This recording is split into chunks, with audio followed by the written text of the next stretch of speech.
দুনিয়া এমনি ভোগ করা যায়।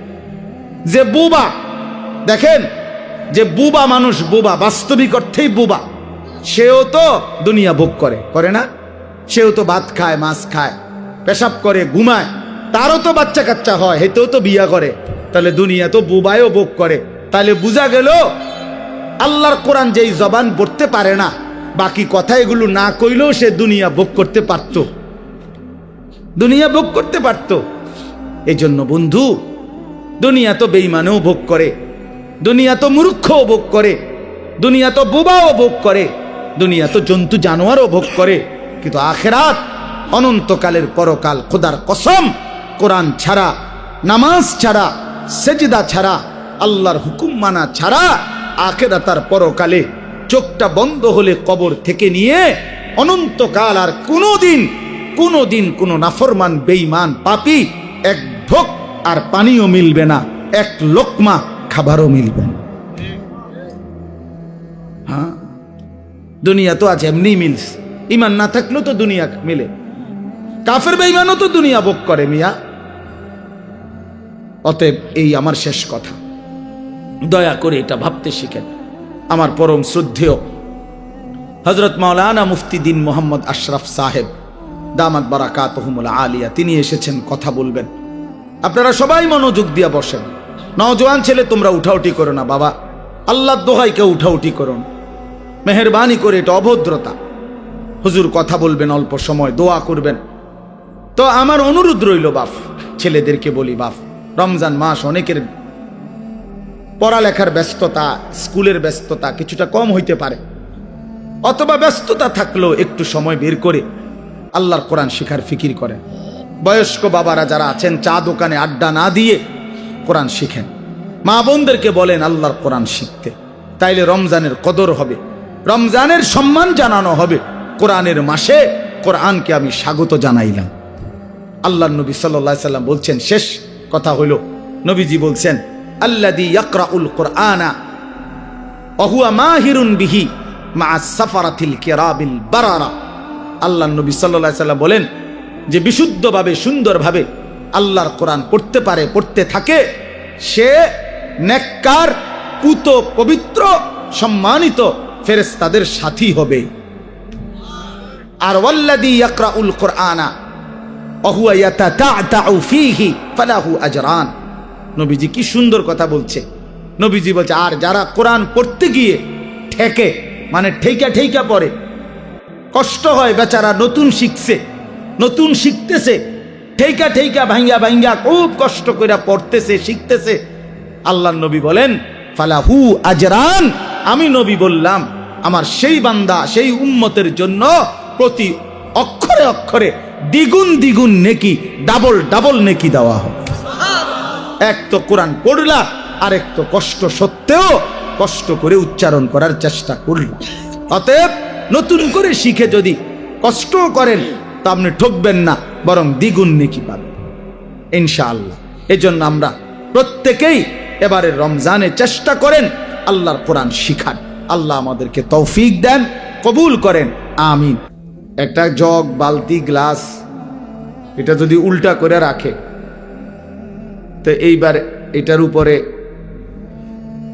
আটলান্টিক মহাসাগরের সবগুলো পানি দিল তো এটা পুড়বে না, কারণ এটা তো উল্টো। আল্লাহ নবী সাল্লাল্লাহু আলাইহি ওয়াসাল্লাম বলছেন, এটা হাদিসের মধ্যে আছে, কিছু মানুষের দিল কালকুজে মিরবাদান, উল্টা গ্লাসের মতো, উল্টা জগের মতো, যে যার দিল উল্টে গেছে, যার কলিজা উল্টে গেছে, ফলে আর এর মধ্যে কোনো কথাই আসর করে না। আল্লাহর কথা, কোরআনের কথা, নবী সাল্লাল্লাহু আলাইহি সাল্লামের কথা কোনো প্রভাব ফেলে না, কোনো অনুভূতিই জাগে না। কারণ আসলে জাগবে কোথায়? দিল তো উল্টে গেছে। এজন্য হাদিসের মধ্যে আছে, আল্লাহর নবী সাল্লাল্লাহু আলাইহি ওয়াসাল্লাম 5 ওয়াক্ত নামাজের পরে নবীজি বিশেষ যেই দোয়াগুলো করতেন, এর মধ্যে একটা দোয়া এটা, ইয়া মুকাল্লিবাল কুলুব সাব্বিত কলবি আলা দীনিকা। এটার অর্থ হলো, আপনারা এদিকে তাকান, ও এত জনেরই ঠিক করে পারতেন না, যা আছে জায়গা তাই, আর কি জায়গা বানাইবো বেটারা, খালাস। আপনারা যারা বসছেন আপনারা মনোযোগ, ওনারা কেমনে বসবে এটা ওনারা চিন্তা করেন। চলেন ভাই, সবাই রে ঠিক করতে গেলে, গুছাইতে গেলে সময়টা আসবে করতে কেমন, আমি এতক্ষণ সময় থাকবো না এখানে। এজন্য আপনারা মনোযোগ দেন। ওই ভাইরা ইন্তেজামওয়ালারা আছে, স্বেচ্ছাসেবক আছে, ওরা ফিকির করুক কি করতে পারে, না হয়তো আগামী বছর শুনবো এরা এবছর যাই ঘুমাই যাক, কি করা। তো আল্লাহ নবী সাল্লাল্লাহু আলাইহি ওয়াসাল্লাম বলছেন, দোয়া করতেন, ইয়া মুকাল্লিবাল কুলুব সাব্বিত কলবি আলা দীনিক। হে অন্তরসমূহের পরিবর্তনকারী, হে অন্তরসমূহের পরিবর্তনকারী আল্লাহ, আপনি আমার অন্তর, আমার কলব আপনার দ্বীনের উপরে মজবুত রাখেন। এজন্য নবী সাল্লাল্লাহু আলাইহি ওয়াসাল্লাম বলছেন হাদিসের মধ্যে, ইন্না কুলুবাল ইবাদ বাইনা ইসবাআইন মিন আসাবি'ir রহমান ইউকাল্লিবুহু কাইফা ইয়াশা। নিশ্চয়ই বান্দার অন্তর আল্লাহ পাকের কুদরতি দুই আঙ্গুলের মাঝে, এরকম দুই আঙ্গুলের মাঝে, আর সেই কলব অন্তর আল্লাহ তাআলা ইউকাল্লিবুহু কাইফা ইয়াশা, যেভাবে ইচ্ছা সেভাবে উলট পালট করতে পারেন। এজন্য আল্লাহ পাক যদি দিল বদলে দেয়, উল্টে দেয়, তো আর কোনো দিন হেদায়েতের রাস্তা সে পাবে না, আর কোনো দিন আলোর পথ পাবে না। দুনিয়া ভোগ করতে পারবে জন্তু জানোয়ারের মতো, হাইওয়ান কুকুরের মতো, কিন্তু আলোর সন্ধান, কল্যাণের সন্ধান, নিজের ভালো, নিজের কর্তব্য, নিজের করণীয়, কোন পথে হেদায়েত, কোন পথে কল্যাণ, কোন পথে আলো, সেটা আর মিলবে না। কোরআন শরীফে আছে, ওয়ামান ইউদলিলিল্লাহু ফামা লাহু মিন হাদ। আল্লাহ বলেন, আল্লাহ যাকে পথভ্রষ্ট করে দেন তাকে আর কোথাও কোনো পথ প্রদর্শক নাই, সে আর কোথাও রাহবার মিলবে না। ফামান লাম ইয়াজআলিল্লাহু লাহু নূরান ফামা লাহু মিন নূর। ছেলেরা মনোযোগ দিয়ে শোনো, বাপ অল্প সময় কথা বলবো আমি। আল্লাহ তাআলা বলেন, আল্লাহর আলো যে পেল না, ফামা লাহু মিন নূর, তার জন্য আর কোথাও কোনো আলো নাই। আল্লাহর আলো থেকে বঞ্চিত, তো সব জায়গায় তার জন্য অন্ধকার।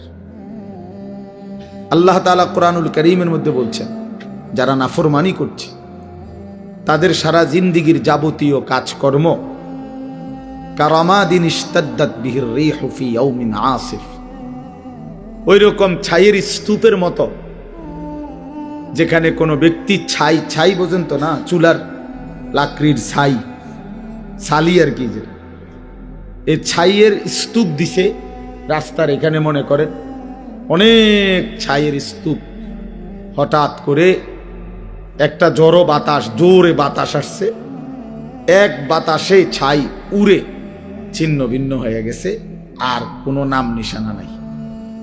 আল্লাহ নবী সাল্লাল্লাহু আলাইহি সাল্লাম বলেন, নাফরমান, বেঈমান, পাপীর যাবতীয় আমল কর্মকাণ্ড সবকিছু এরকম স্তূপকৃত ছাইয়ের মতো, যেটা একটা বাতাস এসে এক নিমিষে উড়ায় দিছে, আর কিছুই নাই তার। একদিন মৃত্যুর সাথে সাথে দেখবে আর কিচ্ছু, এই ভাত মাছ চাল ডাল, পেশাব পায়খানা, খাট পালং সোফা ফার্নিচার, মোবাইল মোটরসাইকেল, হ্যাঁ হাসি নারী, ছবি নাচ গান, খালাস, মরে গেছে, তার কিছুই নেই, আর কিছুই নেই। এরপরে কবরে গিয়ে দেখবে কিছুই নেই, কিছুই আর নেই। এই জন্য বাপ, এটা গুরুত্বপূর্ণ বিষয়, যেমন না হওয়া, যে আল্লাহ আমার দিল উল্টায় দিছে, এমন পাষাণ না হওয়া যে আমার অন্তরে কোনো কথাই ঢোকে না। এটা ভাবলেই বোঝা যায় মানুষ। প্রত্যেকেই অনুভব করতে পারি, আমরা নিজের দিলে নিজেই বোঝাপড়া করতে পারি যে আসলে আল্লাহর কথা আমার দিলে কেমন লাগে, আখিরাতের কথা বললে আমার অন্তরের অবস্থা কেমন হয়। কবরের কথা, কবর দেখলে, মৃত্যু দেখলে, লাশ দেখলে, জানাজা দেখলে আমার কলিজার মধ্যে কোনো অনুভূতি জাগে কিনা, হৃদয়টা নরম হয় কিনা। রাসূলুল্লাহ সাল্লাল্লাহু আলাইহি সাল্লাম বলছেন, আমি তোমাদের কাছে দুইটা জিনিস রেখে যাচ্ছি নসিহত হিসাবে, তারাকতু ফীকুম আমরাইন ওয়াইজাইন, উপদেশ হিসাবে দুইটা জিনিস রেখে যাচ্ছি। একটা হলো কোরআন, যেটা নাতিক, যেটা উচ্চারণ করে, মানে তুমি পড়লেই কোরআন থেকে উপদেশ পাইবে। আরেকটা হলো নবীজি বলছেন, আমি আরেকটি উপদেশ তোমাদের জন্য রেখে যাচ্ছি, যেটা কোনো আওয়াজ করে না, নিশ্চুপ, কিন্তু তোমাদেরকে উপদেশ দেয়। সেটা কি? আল মাউত, মৃত্যু।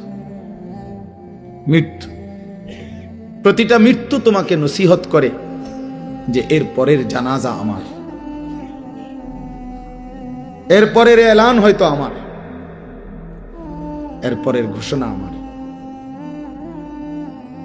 এজন্য মৃত্যু একটা নসিহত। কাফা বিল মাউতে ওয়াইজান, নবী সাল্লাল্লাহু আলাইহি সাল্লাম বলেন, ওয়াজ নসিহতের জন্য, উপদেশ জন্য মৃত্যুর স্মরণ এটাই যথেষ্ট। মৌতের কথা কিছুক্ষণ ভাবা, কোন লাশ, কোন জানাজা, কোন কবরস্থানে দাঁড়িয়ে একটু একটু ফিকির করা, এটাই যথেষ্ট ওয়াজ হিসাব। এটাই বড় ওয়াজ, এটাই বড় নসিহত, এটাই বড় উপদেশ। উপদেশ। এজন্য হযরত ওমর রাদিয়াল্লাহু তাআলা আনহু 10.5 বছর মুসলমানদের খলিফা ছিলেন, বাদশাহ ছিলেন। উনি একজন লোক, এই ছেলে, ঘটনা কি দোস্ত, বেটকাও কেন?